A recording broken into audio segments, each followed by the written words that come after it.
rappelle qu'il y a encore 8 jours, il était sur des plateaux en train d'expliquer que non, il fallait plus quitter l'euro, hein, et qu'il fallait pas quitter l'Europe, que le Frexit c'était terminé, que ça servait à rien. La réalité, c'est qu'il a jamais eu l'idée même de quitter le Frexit, enfin de faire le Frexit. Ça, c'était un fantasme juste pour essayer de cristalliser un certain nombre d'électeurs. Parce que c'est comme ça que ça se calcule, cette histoire-là. C'est juste une histoire d'électeurs. Mais en aucun cas, ces gens ne sont ni de droite ni de gauche. Ils sont israéliens. Ils sont pro-israéliens. Ils sont sionistes.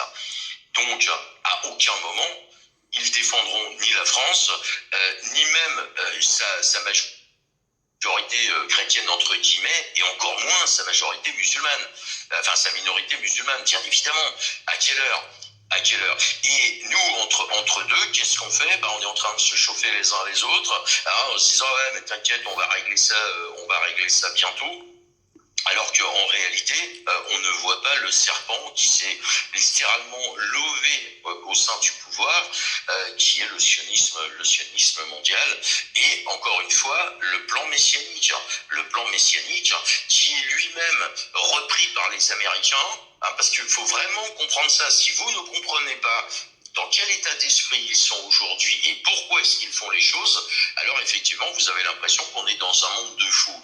Maintenant, si vous vous placez dans leurs bottes, où les mecs, ils ont besoin que l'islam soit le balai d'Israël pour la bataille, la fin à la guerre des dômes, hein, voilà, tout simplement, eh bien là, vous comprenez que nous ne sommes que des pions dans leur jeu et que malheureusement, en tant que pion, on est juste trop con ou pas assez intelligent, je sais pas encore, j'ai pas encore décidé où est-ce qu'on en était, pour tout simplement accepter de jouer la partie. C'est une partie, et nous, une partie d'échecs, et nous, finalement, en tant que joueurs, on dit, ouais, ok, on va jouer. Alors, je vous l'ai déjà dit, pourquoi la Chine finira par remporter, par tout balayer sur son passage, elle le fait, elle le fera, tout simplement parce qu'à un moment, elle dira, non, en fait, vos règles du jeu, nous, on n'en a rien à foutre, c'est nous qui allons mettre en place de nouvelles règles du jeu.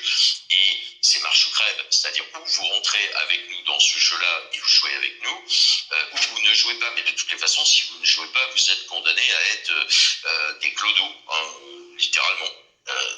Et c'est exactement ce qui est en train de se passer aujourd'hui. On a plein d'agitateurs, on en a